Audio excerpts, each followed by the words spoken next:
think there has been a lot of discussion around history and the British Empire after the Black Lives Matter protests tore down the statue of Colston in Bristol earlier this year.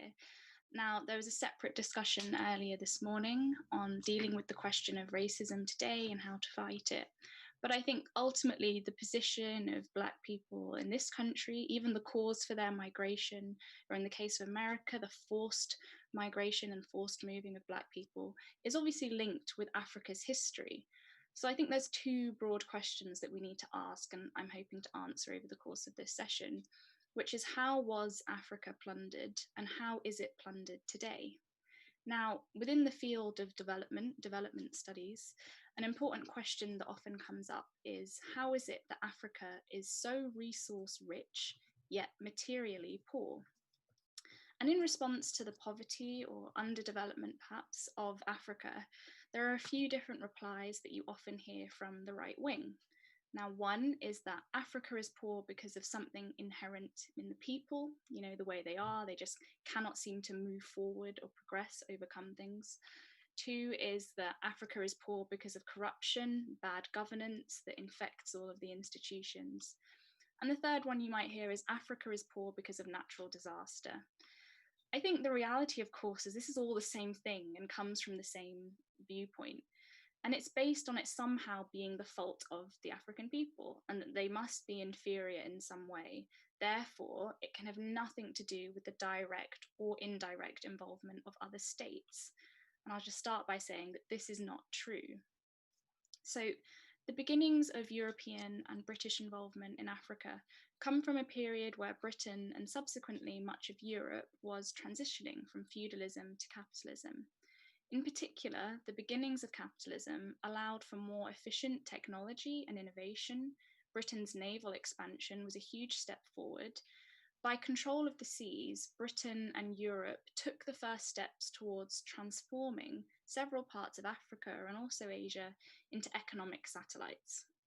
The evolution of European shipbuilding from the 16th century to the 19th century was also a logical consequence of this period, their monopoly of sea commerce which comes about. So the rise of capitalism involved then the direct occupation of other countries, and indeed practically the whole of Africa, which we'll come on to talk about. So Marx said that it is the colonies which have created world trade, and world trade is the necessary condition for large-scale machine industry. Now, this concept of world trade and different countries being integrated into one system is an important one.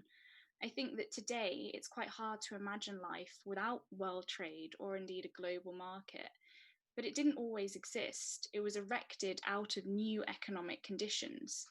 Now, when we talk about global trade, people might bring up laws, trading regulations, etc. But all of this is a secondary part of the process. The global market does not exist because clever people invented it in their minds.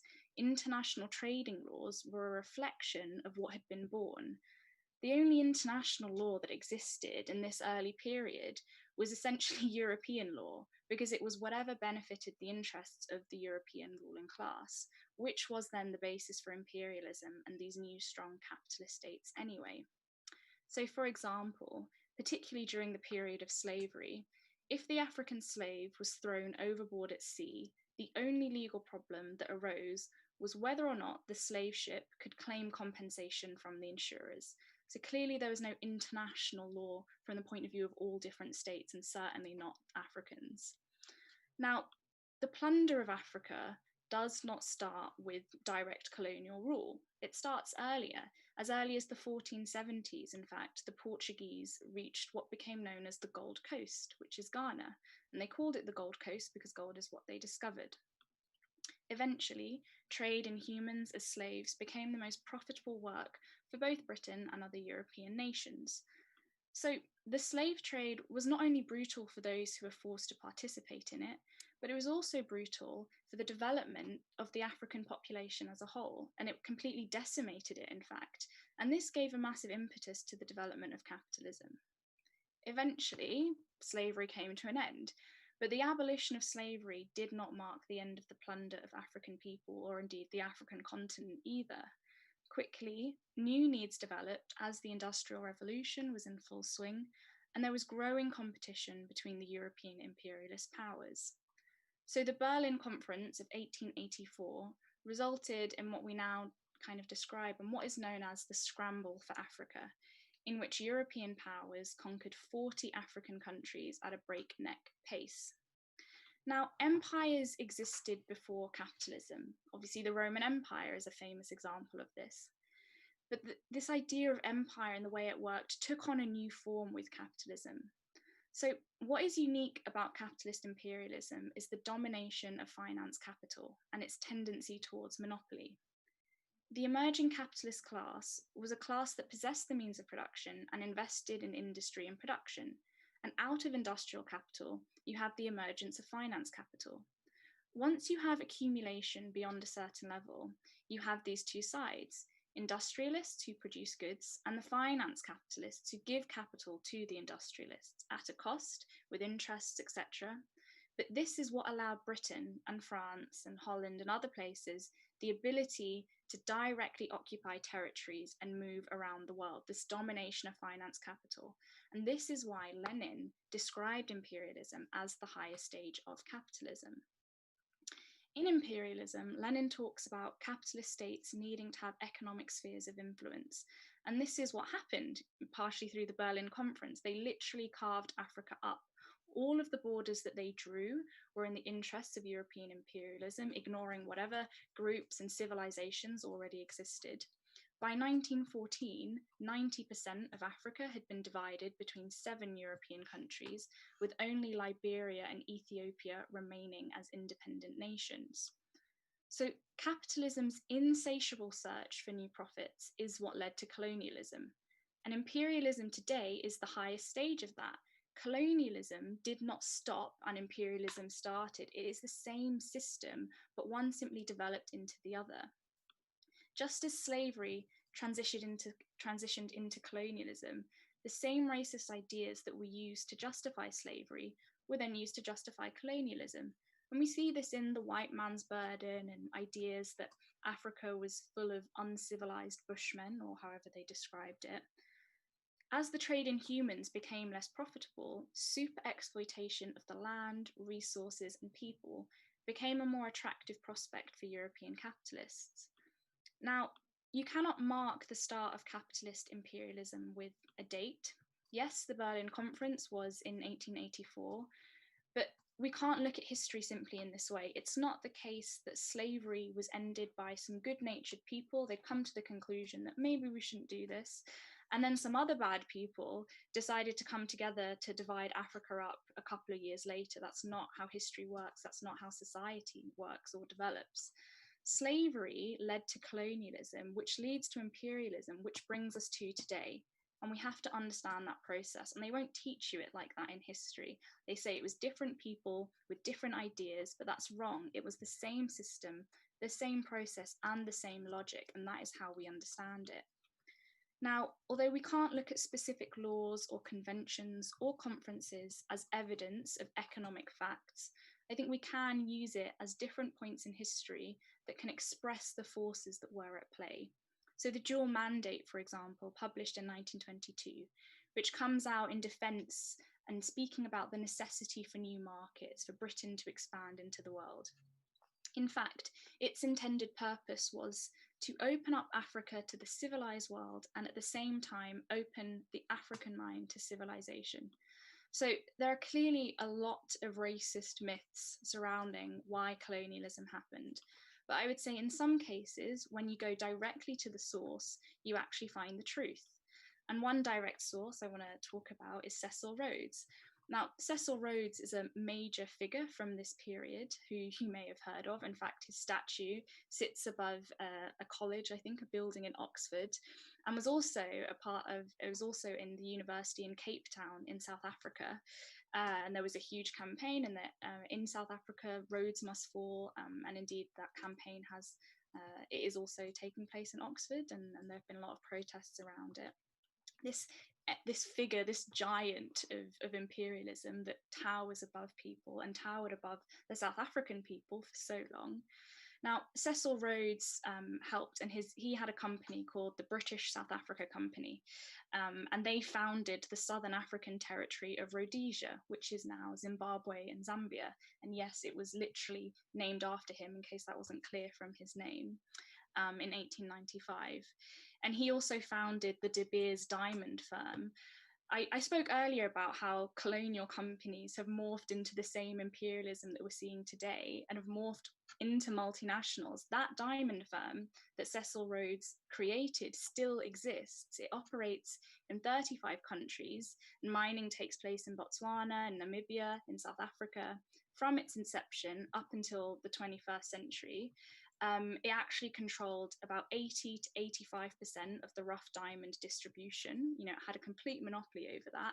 It's changed slightly over the last few years. Competition has dismantled its complete monopoly, but that group still sells approximately 29.5% of the world's rough diamond production. And I think that that's just an astounding example of how these things develop and morph into each other. It also has the same name from when it was first incorporated. So there's not even been a small, attempt of trying to modernize themselves, I suppose. But I'm going to speak more about, thanks. I'm going to speak more about this later, the way these companies have developed and changed.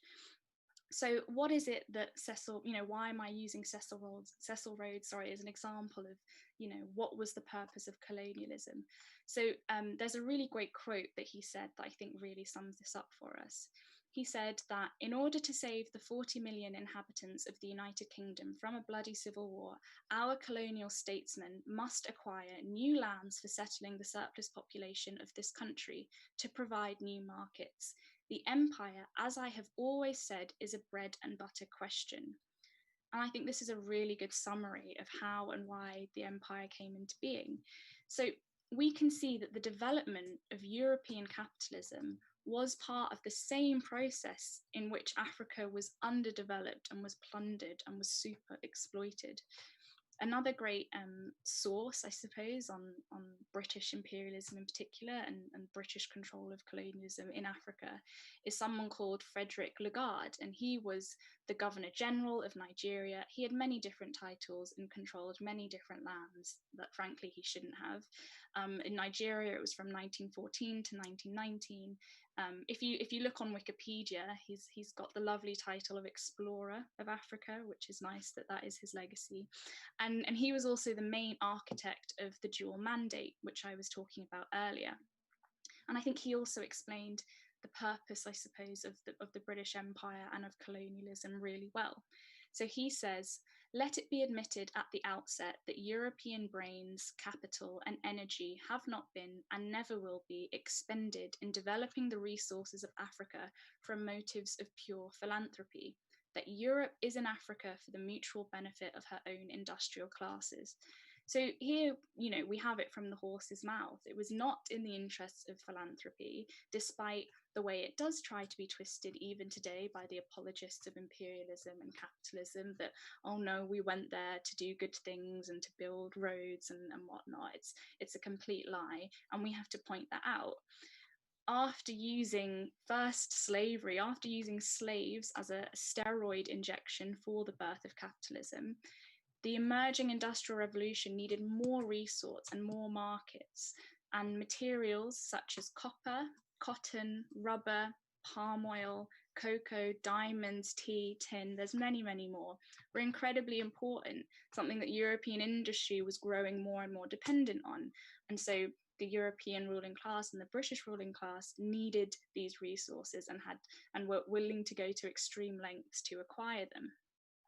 So they used the native peasants and workers in these African states to extract this, because that was the cheapest form of labor for them. They couldn't exactly ship people over. Slavery, as I've explained, was no longer profitable. For example, the rainforests in Congo had some of the world's best sources on wild rubber trees. And in Congo, there was a brutal system of forced labor implemented. If they refused to work, they would be killed or tortured. They were also known to chop off hands as a form of brutality. Imperial officers would pay the army soldiers for severed hands because it was proof that they had carried out this system of terror that they felt was so necessary. And gum from Africa was also an important part in the textile industry.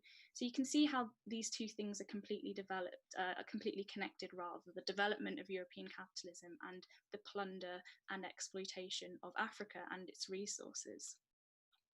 C.L.R. James, who's a Marxist, famous Marxist, once remarked that the race question is subsidiary to the class question in politics, and to think of imperialism in terms of race is disastrous, but to neglect the racial factor as merely incidental is an error only less grave than to make it fundamental.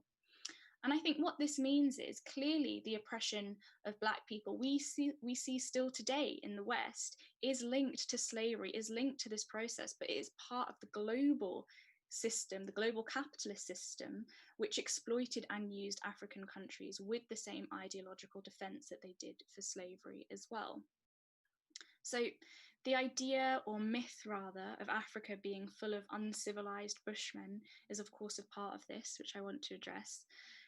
I think ideas can be powerful, but they have to be rooted in something. And in this case, they're rooted in this dawn of capitalist society. And the consequence was actually that entire African civilizations were destroyed, rather than going to Africa to, what I've forgotten the quote that I mentioned earlier, open the African mind up to civilization. They did the exact opposite and destroyed any civilization in many places that did exist. For example, in 1897, Benin City, which was a medieval city in Nigeria, was built to a scale comparable with the Great Wall of China, and it was completely destroyed by British forces under Admiral Harry Rawson. And you can actually see a collection of the famous Benin bronzes now in the British Museum in London, which is lovely, of course, for those of you who are interested in that. And why did they do this? It's because in this place there were resources such as palm oil, rubber, ivory. And actually, the British watched this state for a really long time and trying to figure out ways that they could, make use of it. One British consul, Richard Burton, actually visited Benin in 1862, and he described it as a place of gratuitous barbarity which stinks of death. Right, and they came up with any justification possible, when the bottom line is clearly they needed access to the resources, and where the native population refused to work with the British on the terms that the British dictated, they simply used brute force. So on this issue of, or this, myth, the racist idea of uncivilized Bushmen, even if they were uncivilized Bushmen, however you define that, it does not justify colonialism. It does not justify the brutal force with which they acted, because actually colonialism included the burning down of homesteads and humiliation of different African civilizations and communities. And we have to be really clear about that, and first point out the lies and the hypocrisy of the ruling class when talking about this topic. So what was colonialism then? Well, as I explained earlier, several of the colonial trading companies that came to dominate had already had African blood on their hands from participating in the slave trade themselves. In the same way we see ex-colonial companies have transitioned into multinational corporations today, the same took place in the transition from slavery to colonialism. However, there was a bit of a distinction, clearly, in how colonial economies then went on to work, which I'm going to talk about now. So the employee under colonialism was paid an extremely small wage, a wage that was usually insufficient to even keep the worker physically alive, and therefore they would typically have to grow food to survive. And this applied in particular to farm labour of the plantation type, to work in mines, and also to certain forms of urban employment. Now, at this stage, under colonialism, the African working class was also extremely small and very dispersed, and this was due to multiple factors. Whilst capitalism exploits workers everywhere, under colonialism, European capitalists had this additional racial justification to act in a particularly brutal way, a particularly unjust way with the African worker. And this was particularly bad in colonies where you had a white settler population, where European settlers were in considerable numbers. The conditions for African people was particularly brutal. In Kenya, for example, Lord Delamere controlled 100,000 acres of Kenya's land, and yet native Kenyans would have to carry a pass, a Kipande pass, which is just an identity document which featured, basic personal details, fingerprints, employment history, all of this. They had to carry this pass around in their own country, just to beg for a pitiful wage. And some of the worst forms of brutal exploitation was actually found in the southern parts of the continent, and particularly in southern Rhodesia. So the regime was spurred on by racism because it ensured they would continue their profits on a really fantastic scale. From the very beginning of the scramble for Africa, huge fortunes were made from gold and diamonds, particularly in southern Africa, by people like Cecil Rhodes. And we cannot underestimate the profits that were made from colonial rule. So out of the total wealth produced in Congo in any given year during the colonial period, more than 1/3 went out in the form of profits for big businesses and salaries for their expatriate staff. So the capitalist institution that came most directly in contact with an African worker, or in a lot of cases peasant, was the colonial trading company. That is to say, the company that's job it was to move goods to and from colonies. And also Lenin also spoke a lot about the monopolies needing to dominate everywhere to regulate production for the greatest level of profit. And this is what was taking place. The colonies were essentially forcing houses for monopoly profits. And so I'll just give a typical example of how this would work. So if we take Uganda, which I have to talk about because I'm half Ugandan, but in Uganda, let's say you had a Ugandan farmer who would grow cotton. That cotton would then be transported to a factory, an English factory in Lancashire, or perhaps a British-owned factory in India. And the Lancashire factory owner would also pay his workers as little as possible. But that exploitation was limited by some other factors. The exploitation of the labour of the Ugandan peasant was unlimited because of the power of the colonial state and the power of the colonial regime, which could ensure that the Ugandan workers were made to labour for incredibly long hours for very little. And the other side to this is, of course, the price of the finished cotton shirt or whatever is developed would then be so high that if it was re-imported back into Uganda, cotton in the form of the shirt would then have been too expensive. It would have been too expensive for the peasant or whoever, the worker, to have bought it back. 20 minutes gone, Fiona. Thanks. However, we must recognise that the worker in Britain clearly was not living a life of luxury. The profits of the companies were never intended to give the working class in Britain an easy life. And obviously a high proportion of factory workers were women and children, many of whom were taken out of school at the earliest opportunities to boost the family's earning power. And this aspect of the Ugandan commodities integration into the world market and the Ugandan working and peasant classes being unable to buy it back has not changed. However, there were different types of colonial regimes. Uganda was technically a protectorate of the UK.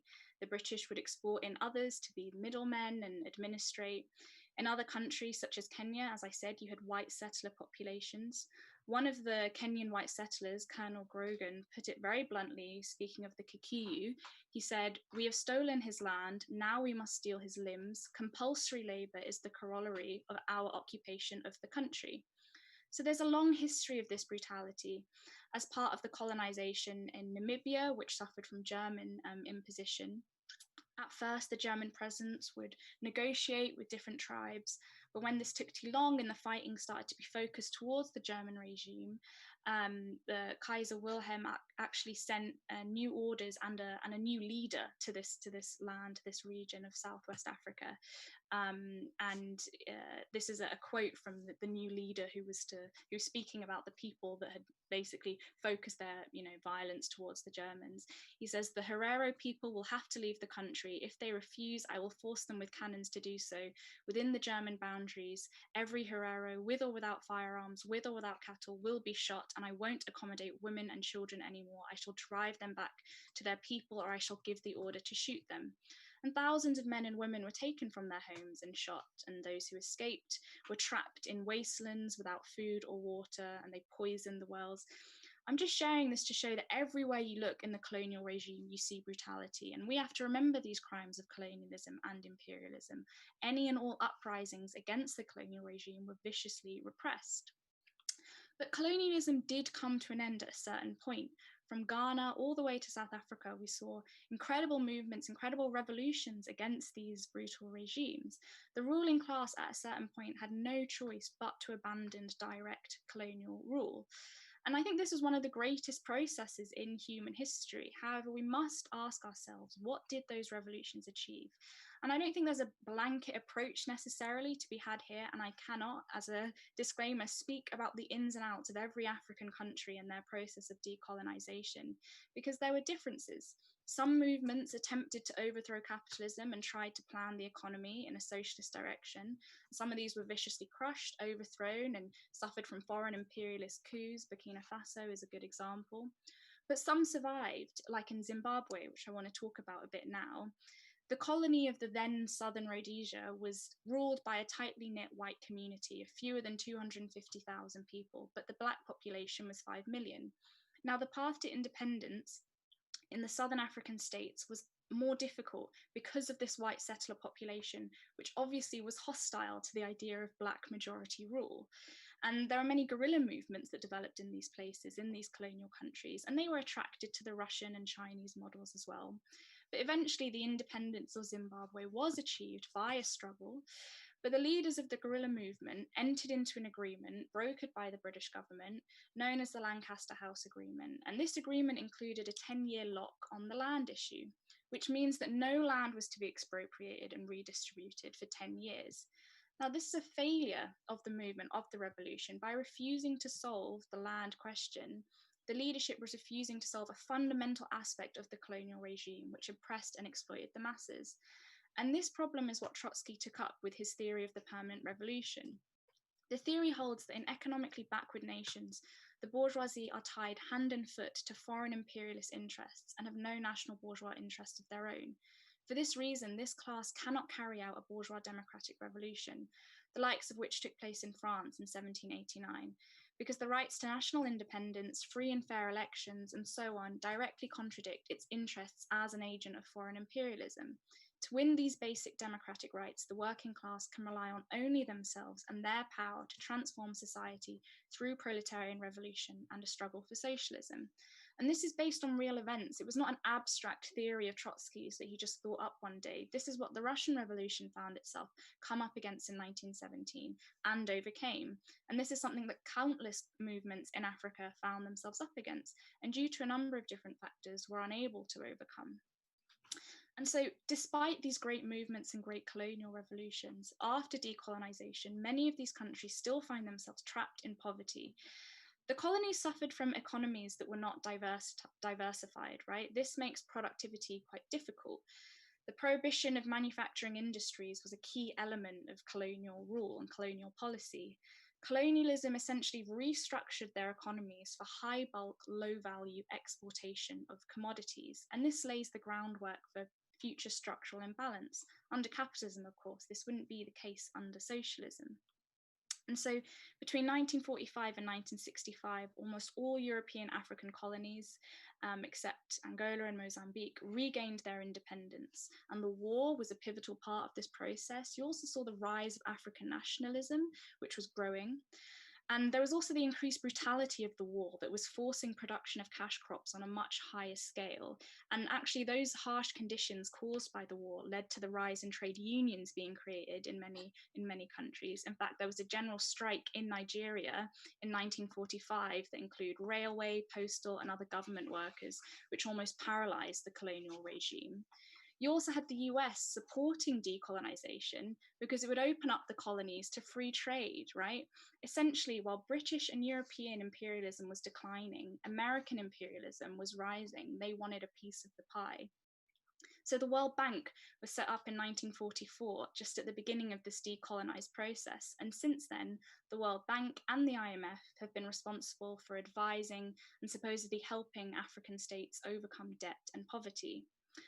After colonialism, the former colonial masters imposed a sum of $59 billion in external public debt onto these new independent states. And as early as the 1960s, the IMF and the World Bank have been providing credit and economic plans for the reduction of African sovereign debt. But in this period, essentially what you see happen is a simple change in face of the imperialists. There was an oil crisis in the 1970s, which led to a rise in inflation, and Western institutions started to lend money in increasing levels to poorer ex-colonial countries. So the most advanced countries stopped buying primary goods from the developing economies and increased their interest rates on the loans given to them.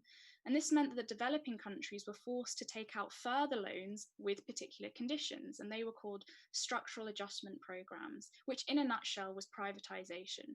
So for decades, this debt has mounted and paralyzed African states. Thomas Sankara is an iconic African revolutionary who spoke about this matter. And this is a quote from him. He says, "Where is imperialism? Look at your plates when you eat. These imported grains of rice, corn, and millet, that is imperialism." So Africa imports roughly 80% of its food. It's the only continent which imports more food than it produces. It spends billions and billions and billions of dollars every year on importing food. And it also has the debt. Sankara said himself, "Debt's origins come from colonialism's origins. Those who lend us money are those who colonized us." He also said, 30 minutes gone. "Debt is a skillfully managed reconquest of Africa, intended to subjugate its growth and development through foreign rules. Thus, each one of us becomes the financial slave, which is to say, a true slave of those who had been treacherous enough to put money in our countries with obligations for us to repay." Now, this is not just a problem of the 80s, a problem of a long time ago. In 2016, Angola spent nearly 6 times as much servicing its external debt as it did on public healthcare. Today, China is the continent's biggest bilateral creditor, right? It signed loans worth more than $146 billion to African governments since 2000. Chinese companies, to be more specific, Chinese companies have invested approximately $5 billion in the Sudanese oil industry. $2 billion has been lent to Angola. $300 million has been invested in Zambian copper mines. It goes on and on and on. What is this if not an empire? What is this if not imperialism, colonialism? All of this flows from the same thing. And it's not just the debt they have to contend with. We talk about the EU, the EU's border tariff and the policies that come with it. I just want to talk really briefly about the common agricultural policy, the CAP, which takes up just over a third of the EU budget, and it gives out billions of euros to EU's biggest landowners at the expense of millions of the poorest farmers in Africa. According to the EU, its main goal is helping farmers with income support, and the common agricultural policy ensures sustainable rural development according to the specific needs in each EU country. But the translation is that the EU farmers have their produce, huge landowners, they have their produce fixed at a guaranteed price. For example, the price of sugar for an EU farmer is 3 times that of the world price. And the direct comparison for any independent African state is they lose out on millions and millions of dollars. Around 71% of the EU's agricultural imports originate from these developing countries. But then there's a huge distortion between the price paid to the producer and the price paid by the consumer. And there are countless examples of this. In 2014, in Africa, which you could consider the home of coffee, maybe perhaps in some ways, Africa earned just £1.5 billion from the crop. But Germany, by comparison, which is a leading processor, managed to earn nearly double that from coffee re-exports. So what this shows us is that the domination of the metropolitan countries is, if anything, still greater than in the past. The only difference is that the old direct military bureaucratic control by individual colonial masters has been substituted by the collective domination of the colonial world by a handful of wealthy exploiter states through the mechanism of the world market. Ireland was Britain's first colony, and James Connolly, the great Irish Marxist, said it best. He said, if you remove the English army tomorrow and hoist the green flag over Dublin Castle, unless you set about the organisation of the Socialist Republic, your efforts will be in vain. England will still rule you. She would rule you through her capitalists, through her landlords, through her financiers, and through the whole array of commercial and individualist institutions she has planted in this country and watered with the tears of our mothers and the blood of our martyrs. And that can definitely be applied to the situation that African states are facing today. So just to come to an end to this and sum up, I suppose, what next? How do we fight imperialism in Africa today, and what is the situation? Well, first, I'd say that the African masses are moving already. We saw an incredible revolution in Sudan last year, the overthrow of Mugabe, and we heard about the protests in Nigeria that are taking place right now, particularly from the youth. But all of these movements are coming up against the limits of capitalism. And some of you might have come to this session wondering, how can I fight imperialism? How can I be a part of this struggle? And that's a good thing to think, because there is an idea that we should watch passively from the sideline. For example, if there's a revolution in Sudan that has a leadership that is bourgeois, we aren't allowed to comment in Britain. And I think clearly no one has the right to lecture, but we are all comrades in struggle, and it is the same fight and the same struggle that is taking place on different fronts. Or let's look at it another way. What would the socialist unification of the African continent mean? It already has immense natural resources that could be used and developed to improve the conditions of life everywhere. The more advanced countries in Africa could cooperate and lend support. But this doesn't make sense and wouldn't be possible with the presence of EU imperialism and Western imperialism trying to destroy that. So we have to take part to destroy our own imperialist powers. Otherwise, these revolutions will be isolated. And if they are isolated, they cannot be successful. And this is part of the tragedy of Thomas Sankara and Burkina Faso.